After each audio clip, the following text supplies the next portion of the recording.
The purpose of this white paper is not to finger point at the government.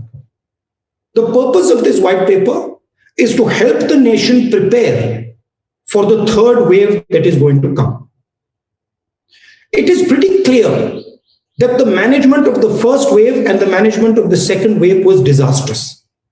There were some central reasons as to why it was disastrous. We have tried to point out those reasons in our white paper. This is a blueprint on how to react to the third wave, which is going to come. It is our intention to provide the government with information and insights on what went wrong. It is pretty clear that the third wave is coming. And I would even go so far to say that you might even have waves after the third wave, because this virus is continuously mutating and changing form, as I said in my last press conference, and as I've been saying from the beginning. So it is important that the government prepares itself for what is going to come. What does it mean to prepare itself? It means have the infrastructure ready, which was not ready in the first and second wave. It means have the oxygen supply that will be required ready. It means have the medicines required ready. The central pillar of fighting COVID is vaccination. And I will have comments to make when you ask me questions on vaccination strategy, but it is very important that we aggressively do vaccinations and cross this bridge of 100% vaccination as soon as possible, because that is the only protection. So I now welcome your questions. Thank you, sir. Before we take questions, sir, we will also like to know from you, maybe hear from you, sir, very briefly, as to where lies the future, sir, and what steps really the government of India take to ameliorate the existing pain. And then, sir, we'll take questions. We've had this white paper is a discussion that has taken place within the Congress structure. And we've had discussions with the experts, and we have basically developed 4 pillars. One pillar, of course, is the idea of understanding exactly what went wrong, which is the foundation of the white paper. And our suggestion there is to have a commission that looks into some of the shortcomings so we can correct them. Second pillar, as I've already said, is preparation for the third wave, which includes developing the critical infrastructure, which includes oxygen, which includes these other elements. Third pillar, again, that we've been repeating again and again and again, is the idea of an economic assistance package. COVID is not just a biological phenomenon. It is also an economic and social phenomenon. And that is why we have to make sure that the poorest people, the weakest people, small and medium businesses are provided the support that they need to get through it.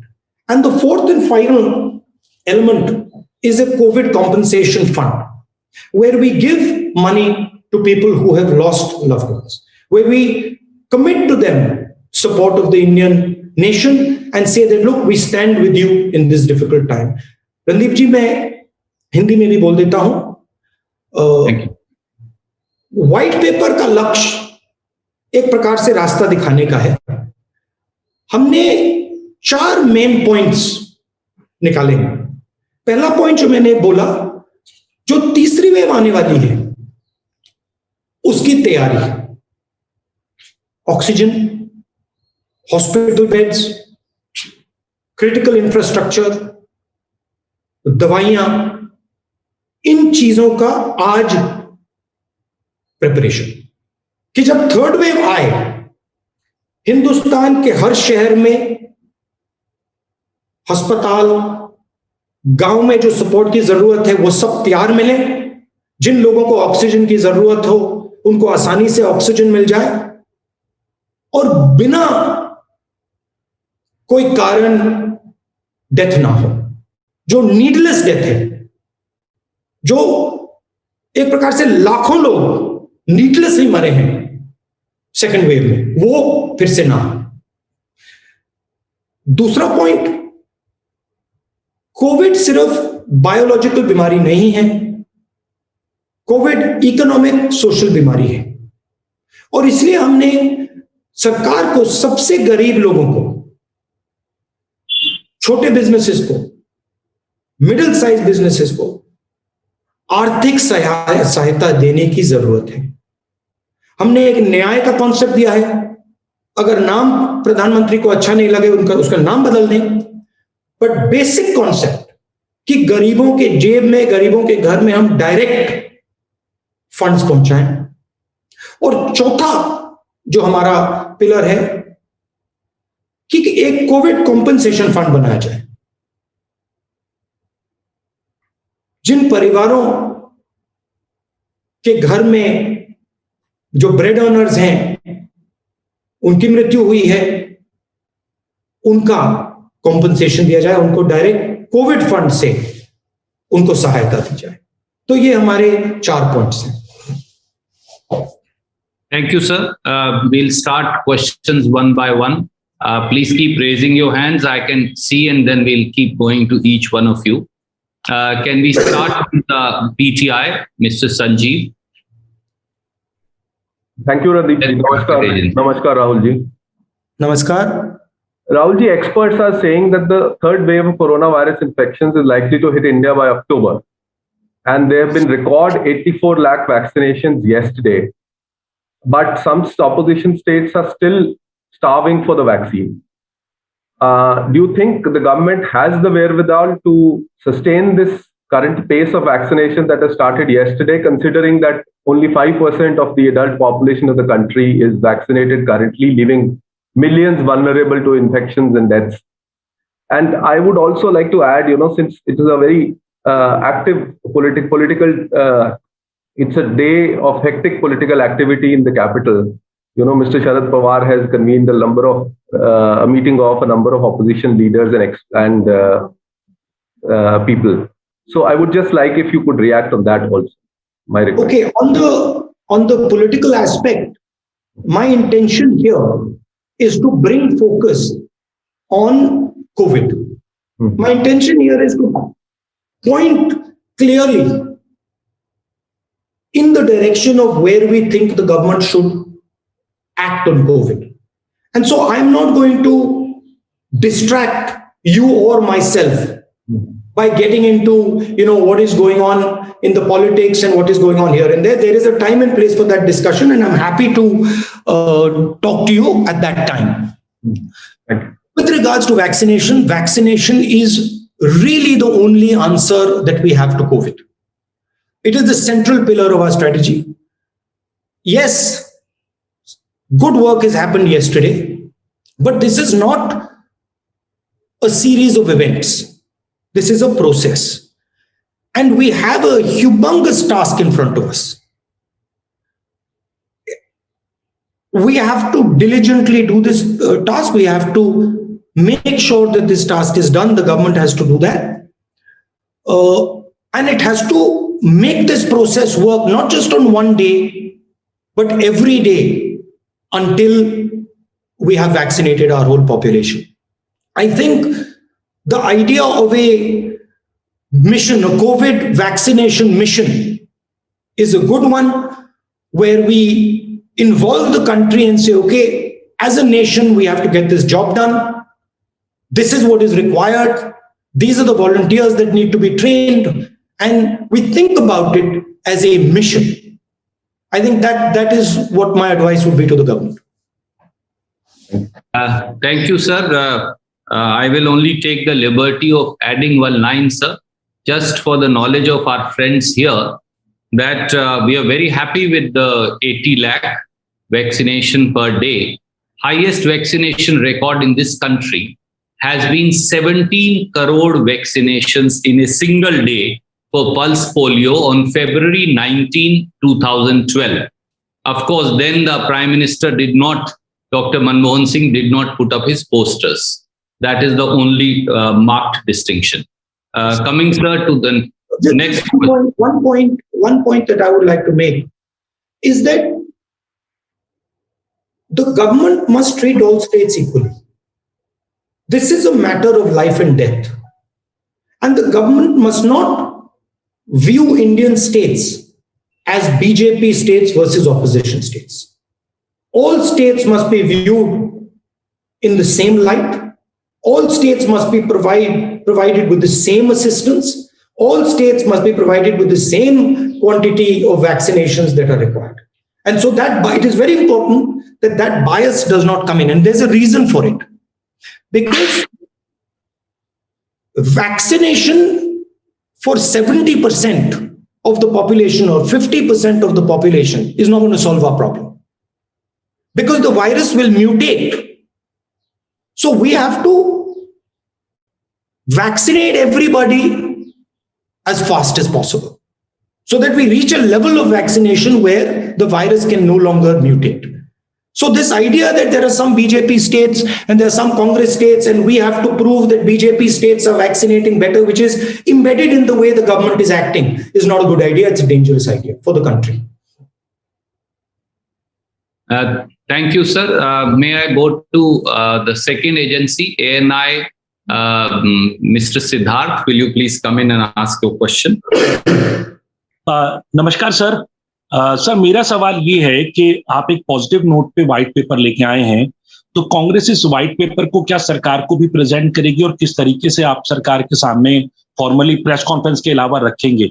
दूसरी बात ये कि जब आप कह रहे हैं कि एक कॉमन स्ट्रैटेजी होनी चाहिए, यूनाइटेड स्ट्रैटेजी होनी चाहिए, तो क्या प्राइम मिनिस्टर को ऑल पार्टी मीटिंग भी बुलानी चाहिए? क्योंकि अब 2 वेव देख चुका है देश, तीसरी वेव की बात भी हो रही है।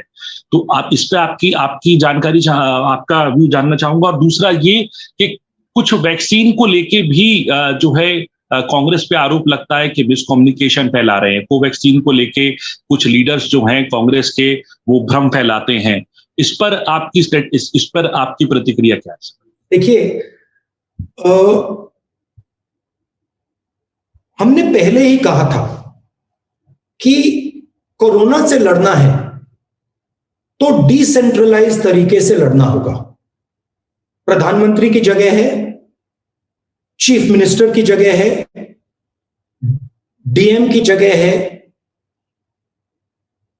नागरिक की जगह है। सबको एक साथ मिलकर अपनी रिस्पॉन्सिबिलिटी, अपनी जिम्मेदारी पूरी करनी पड़ेगी, तब कोविड से हम लड़ पाएंगे। तो हमारा जो व्हाइट पेपर है, उसका लक्ष्य जो पिछले साल में हुआ है, जो गलतियां हुई हैं और गलतियां हुई हैं, उनको सामने रखने का है। अब वो सरकार के लिए इनपुट है। अगर सरकार व्हाइट पेपर को पढ़ेगी और इनपुट को लेगी तो सरकार को फायदा होगा। मगर मेरा मेन पॉइंट यह है कि कांग्रेस पार्टी के पास, बाकी ऑपोजिशन के पास, एक्सपर्ट्स के पास, डॉक्टर्स के पास, साइंटिस्ट के पास इंफॉर्मेशन है, समझ है, अंडरस्टैंडिंग है। उसका प्रयोग कीजिए, लोगों की बात सुनिए। मनमोहन सिंह जी ने आपसे वैक्सीनेशन पर सुझाव दिए थे, आपने उनका मजाक उड़ाया, आपने अपने मंत्री से उन पे अटैक करवाया और फिर 2 महीने बाद जो उन्होंने कहा आपने करना पड़ा। जो हमने पहले आपसे कहा था कि सेंट्रलाइज तरीके से आप नहीं कर सकते हो, आपने मजाक उड़ाया, फिर 2-3 महीने बाद आपने उस बात को एक्सेप्ट किया। तो ओपन माइंडेड तरीके से यह काम करना है, क्लोज माइंडेड तरीके से काम नहीं करना है। और जो गलतियां हुई हैं उनको एक्सेप्ट करना है, करना पड़ेगा, क्योंकि उनको एक्सेप्ट करने के बाद ही हम सही रास्ते पे चल सकेंगे। Thank you, sir. Siddharth, I will go to the supplementary later because there are many friends and there is limited time. I will, if possible, then I'll come back to you. Can we go to IANS, another news agency, Mr. Saeed? Please ask your question. IANS. Unmute yourself, please. Ji, thank Rahul you. ji, good morning. Good morning. So my question is about the data which has been first and the most important states like Uttar Pradesh and Bihar, where data has been fudged of COVID deaths, and how people will get compensation when there is no data, the data has been fudged, and many people who have died in the second wave have not got even certificates that they have died with COVID. So what Congress party has to take action on it, and this is the question which may draw ire of the state governments, and FIR can be also registered against journalists, as you have seen. Look, it is a certainty. There is no doubt that the government is hiding the truth on the number of deaths. There's no question about that. Okay. My estimate, back of the envelope estimate, is, in my view, the number of deaths is at least 5 to 6 times what the government is saying. But it is not productive for us to now get into the discussion of, how many people have died. Of course, for compensation, that is critical.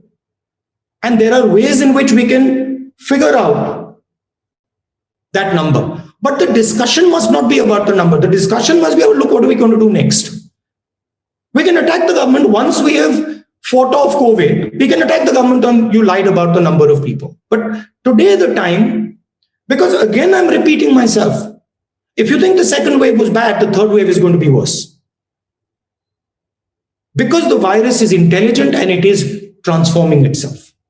So our entire focus has to be on successful vaccination, on making sure that we are not allowing the virus space to regenerate. Thank you, sir. ABP से आशीष, कृपया अपना सवाल पूछें. ABP से आशीष भाई, unmute करें अपने आप. Morning sir. मॉर्निंग. आप सुन पा रहे हैं मुझे? जी सुन पा रहे हैं, पूछिए प्लीज. सर मेरा सवाल ये है कि अभी आपने ऑक्सीजन सिलेंडर्स की प्रिपेयर्डनेस के बारे में जिक्र किया था अपनी जब आप अपना बयान दे रहे थे. सेकेंड वेव की हैंडलिंग को लेकर मैं आपसे पूछना चाहता हूँ सर. एक पीटीआई पर इंटरनेशनल बड़े प्रोमिनेंट साइंटिस्ट हैं, उनका भी बयान हमने देखा कि उन्होंने कहा लैक ऑफ प्रिपेयर्डनेस एक बड़ी वजह बनी थी जो कुछ झेला भारत ने. मेरा सवाल आपसे ये है कि खुद प्रधानमंत्री सरकार भी कह चुकी थी कि सेकेंड वेव में जब बहुत ज्यादा बड़े मैग्नीट्यूड का ऑक्सीजन क्राइसिस आया तो बहुत अच्छे तरीके से हैंडल किया, टाइमली हैंडल किया. प्रधानमंत्री ने जब नेशन को एड्रेस किया तो प्राइम मिनिस्टर भावुक तक हो गए थे, आंख में उनके आंसू तक आ गए थे. उनके इस अश्योरेंस को आप क्यों नहीं मान रहे राहुल जी? क्योंकि वो कह रहे थे टाइमली ऑक्सीजन के क्राइसिस को हैंडल कर लिया गया था. इसके अलावा राहुल जी, इसके अलावा बस एक सवाल मैं ऐड करना चाहता हूँ, अगर आप ले लें तो. आशीष भाई पहले सवाल का जवाब ले लें, क्योंकि दो सवाल अगर हर साथी एक ही बार में पूछेगा तो किसी और का नंबर नहीं आए. पहले आपका महत्वपूर्ण प्रश्न है, राहुल जी को उसका जवाब दें. देखिए, दो तरीकों की कोविड डेथ्स होती हैं. एक कोविड डेथ होती है नीडलेस डेथ, मतलब ये नहीं होनी चाहिए थी, इस व्यक्ति को आसानी से बचाया जा सकता था मगर उसको नहीं बचाया गया. और दूसरी डेथ होती है जिस व्यक्ति के पास बहुत सीरियस कोमोर्बिडिटीज होती हैं, जो बहुत बुजुर्ग होते हैं, जिनको बचाना मुश्किल होता है. हिंदुस्तान में सेकंड वेव में 90% लोग जो मरे हैं नीडलेसली मरे हैं. और मैंने बहुत सारे डॉक्टर्स से बात की है और उनका यूनिवर्सली कहना है कि अगर आप नीडलेस डेथ को देखें, जो लोग जिनको मरना नहीं चाहिए था, जिनको सपोर्ट मिल जाता तो नहीं मरते, उसका सबसे बड़ा कारण ऑक्सीजन लिमिटेशन, कि हम उनको सही टाइम पे ऑक्सीजन नहीं दे पाए. मैं बहुत सारे लोगों को जानता हूं जिनके परिवार में उनके माता, उनके पिता, उनके भाई, उनके बहनों की मृत्यु हुई। कारण ऑक्सीजन नहीं दे पाए। इस देश में ऑक्सीजन की कोई कमी नहीं है। जितने ऑक्सीजन की जरूरत ये देश प्रोड्यूस करके दे सकता है। तो जो नीडलेस डेथ्स हुई हैं, प्राइम मिनिस्टर के आंसू उन परिवारों के आंसू को नहीं मिटा पाएंगे। वो सब परिवार जानते हैं कि जो मेरे परिवार का व्यक्ति, मेरे माता, मेरे पिता, मेरे भाई, मेरी बहन, जब वो मरे, वहां प्रधानमंत्री नहीं थे। प्रधानमंत्री के आंसू ने उनको नहीं बचाया, मगर ऑक्सीजन जरूर बचा सकता था। और प्रधानमंत्री ने इस बात को सीरियसली नहीं लिया। चुनाव लड़ रहे थे, बंगाल में चुनाव लड़ रहे थे, और उनका फोकस दूसरी ओर था। तो ये तो पूरा देश जानता है। Thank you sir. News nation से मोहित दुबे। मोहित जी, अपना सवाल पूछिए। राहुल जी नमस्कार, मोहित दुबे बोल रहा हूं। नमस्कार जी। राहुल जी, महा वैक्सीनेशन 21 जून से केंद्र सरकार ने शुरू किया और इस वैक्सीनेशन को लेकर केंद्र सरकार अपनी पीठ थपथपा रही है। केंद्र सरकार ये कह रही है कि हमने बहुत शानदार वैक्सीनेशन किया है, लेकिन इसी बीच यूजीसी ने जो है सभी जो शिक्षण संस्थान है उनको फरमान जारी कर दिया और ये कह दिया कि आप फ्री वैक्सीनेशन के मद्देनजर प्रधानमंत्री नरेंद्र मोदी की फोटो चिपकाइए, बैनर लगाइए, पोस्टर लगाइए। आपको नहीं लगता है कि वैक्सीनेशन की प्रक्रिया कम, मार्केटिंग ज्यादा हो रही है? और प्रधानमंत्री, केंद्र सरकार को राहुल गांधी जी का क्या सुझाव होगा ताकि वैक्सीनेशन को सही रूप से, सही ढंग से पूरे देश में लागू किया जा सके? देखिए, एक बात मैं आपको बताता हूं, शायद हिंदुस्तान एक ही ऐसा देश है जहां पे प्राइवेट हॉस्पिटल में पेमेंट के बेसिस पे वैक्सीनेशन हो रहा है। बाकी देशों में सब जगह फ्री वैक्सीनेशन है। दूसरी चीज जो मैंने पहले कही, प्रधानमंत्री जी पहले भी मार्केटिंग में घुस गए थे। थाली बजाओ, मोबाइल फोन की लाइट जलाओ, कोविड को हमने हरा दिया, बाकी दुनिया में हमने वैक्सीन भेज दी। तो ये पहले भी मार्केटिंग में घुस गए थे और उसका नतीजा देश ने देखा है। लाखों लोगों ने उसका नतीजा देखा है। तो जैसे मैंने कहा, यह सीरियस मामला है। इसकी वैक्सीनेशन की जो प्रोसेस है उसको चालू करना चाहिए, इफेक्टिवली चलाना चाहिए। और ये जो डिक्लेरेशन ऑफ विक्ट्री होती है कि देखो भैया हमने ये कर दिया, हमने वो कर दिया, ये 1 साल के बाद, 1.5 साल के बाद जब कोविड को हिंदुस्तान ने हरा दिया हो, तब आप बोलिए। ये अभी टाइम नहीं है। और जैसे मैंने बोला, और मैं 1 साल से बोल रहा हूं, 1.5 साल से बोल रहा हूं, कोविड देश को बहुत जबरदस्त नुकसान पहुंचाएगा। फर्स्ट वेव के पहले मैंने बोला, सेकंड वेव के पहले मैंने बोला, थर्ड वेव के पहले मैं बोल रहा हूं। और पूरी तैयारी आज शुरू हो जानी चाहिए। Thank you, sir. I know there is limited time. We'll take 1 or 2 questions more.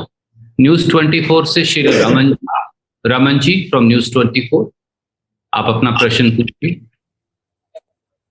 Rahul ji, मैं ये सवाल पूछना चाह रहा हूं कि कोविड के बारे में जो आपकी राय लगातार समय से पहले आती रही है, सरकार ने उसे बाद में एक्सेप्ट किया।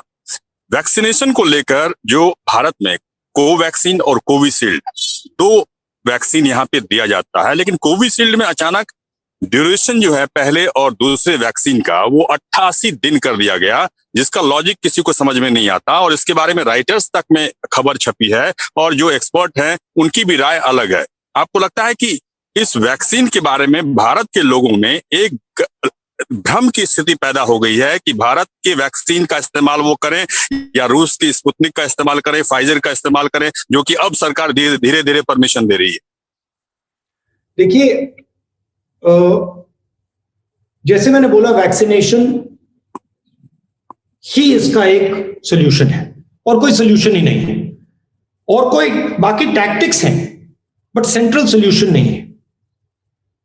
जो भी वैक्सीन रिलायबल हो, इफेक्टिव हो, जिसके साइड इफेक्ट्स ना हो, जितनी भी वैक्सीन्स को एम्प्लॉय किया जा सकता है, अप्लाई किया जा सकता है, उनको करना चाहिए।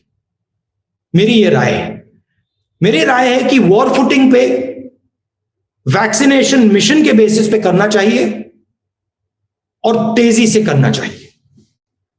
अब ये वैक्सीन चल रही है, वो वैक्सीन चल रही है, इन चीजों को टेस्ट किया जा सकता है, साइंटिफिकली टेस्ट करके इन चीजों पे डिसीजन लिया जा सकता है। मैं मतलब एक्सपर्ट नहीं हूं, मैंने इन वैक्सीन की एनालिसिस नहीं की है, मगर बहुत सारे लोग हैं जिन्होंने की है, तो उनकी इंफॉर्मेशन के बेसिस पे ये काम आसानी से किया जा सकता है।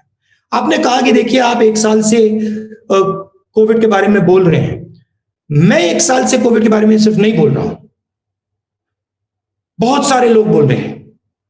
मैंने उनकी आवाज उठाई थी, जो साइंटिफिक कम्युनिटी में लोग थे, जो डॉक्टर्स थे, जो स्पेशलिस्ट थे, उनकी आवाज उठाई। वो मुझे बता रहे थे कि भैया बहुत बड़ी प्रॉब्लम आने वाली है। मैंने उनकी बात उठाई और उनकी बात को मैंने एम्पलीफाई किया।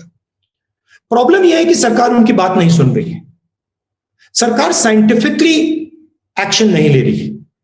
अब जो आपने कहा वैक्सीन को डिले करने का, ऑब्वियस कारण है, पॉलिटिकल कारण है कि वैक्सीनेशन की कमी है तो डिले करो, बट उससे सोल्यूशन नहीं मिलेगा,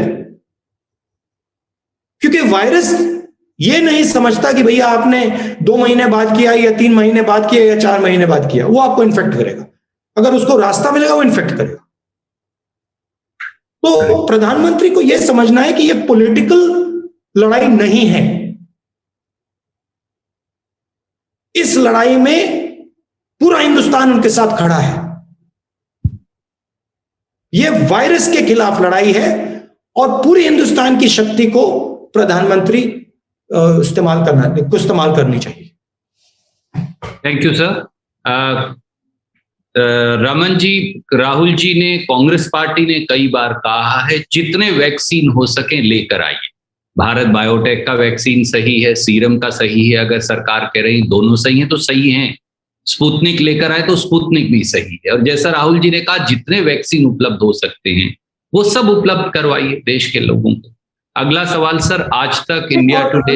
एक और बात, इसको आप डायनामिकली टेस्ट करो, इसको आप डायनामिकली टेस्ट करो। अगर आपको लग रहा है कि इस वैक्सीन से रिजल्ट अच्छा नहीं आ रहा है तो उसको चेंज करो। तो स्ट्रेटेजी रिस्पॉन्सिव होनी चाहिए, स्ट्रेटेजी डायनामिक होनी चाहिए। अगर कोई गलती की उसको करेक्ट करो, अगर कुछ अच्छी तरह से सक्सेस मिल रहा है तो उस पे और फोकस करो। तो डायनामिक नेचर की स्ट्रेटेजी होनी चाहिए। Thank you sir. आज तक इंडिया टुडे से आनंद जी अपना प्रश्न पूछिए। Hello Rahulji, my question is with regard to the Disaster Management Act, under which COVID is a notified disaster, and this act provides a compensation clause, a 4 lakh rupees compensation to the victims and their immediate families. But we've seen in the Supreme Court recently, replying to a PIL, the government submitted an affidavit clearly saying that we cannot provide any such compensation because there is shortage of funds both at the center as well as in the states. How do you see this? Do you see any room for the states to pitch in because the center is completely dragged to its feet? I think the center is making 4 lakh crore from taxes on diesel and petrol. It is taking money out of the pockets of people who have lost family members. So I don't understand why the government can't put some money back into their pocket. It is not a question of, some free gift that the government is giving. These families require this money. India requires these families to have money because these families need to be productive. If they lost a family member who used to be an earning member, what are they supposed to do? So I'm 100% for a COVID compensation fund.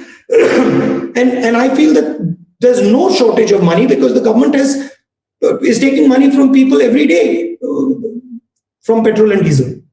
4 lakh crores they've taken. Thank you sir. Dainik Bhaskar से मुकेश जी हैं. मुकेश जी, आप अपना सवाल पूछिए. मुकेश जी, अपने आप को unmute करिए. रणदीप, राहुल जी, दैनिक भास्कर से मुकेश कौशिक हूं मैं. 23 करोड़ लोगों को टीके लग चुके हैं और ये नोटिस किया गया है कि कम से कम 2 गुट ऐसे हैं जिनमें वैक्सीन हेजिटेंसी ज्यादा है. महिलाएं बहुत उतनी संख्या में नहीं आगे आ रही है टीका लगवाने के लिए जितना पुरुष आ रहे हैं. दूसरे, मुस्लिम समुदाय में एक भ्रम की स्थिति है टीके को लेकर. कुछ धार्मिक बातें जोड़ दी गई हैं. इन दोनों समुदायों की शंकाओं का समाधान आप क्या सुझाते हैं और सरकार को क्या करना चाहिए? देखिए, वैक्सीनेशन इज अ मस्ट. और ऐसे बहुत सारे लोग होंगे जिनको वैक्सीनेशन के बारे में सही इंफॉर्मेशन नहीं होगा, जिनको वैक्सीनेशन से डर होगा, डिस्कम्फर्ट होगा, मगर उसको बहुत आसानी से करेक्ट किया जा सकता है अगर आप सही इंफॉर्मेशन दें, अगर आप क्लैरिटी से बात करें, अगर आप क्लैरिटी से समझाएं कि वैक्सीनेशन क्या कर सकता है, क्या करता है और कोविड से क्या हो सकता है, तो मुझे नहीं लगता कि लोग रिफ्यूज करेंगे. Thank you sir. चलाइए ना, एक इफेक्टिव कैंपेन चलाइए. जो मैंने वैक्सीनेशन मिशन की बात की, मिशन मोड पे कीजिए, देश को इन्वॉल्व कीजिए, सबको इन्वॉल्व कीजिए. कहिए कि हमें ये करना है, वॉर फुटिंग पे करना है, हो जाएगा. Now be the first to know about the latest updates on our new news app. Go on your Android or iOS, search for HW News Network. Download our app, choose the language you prefer to get updates in, and be up to date with the latest news.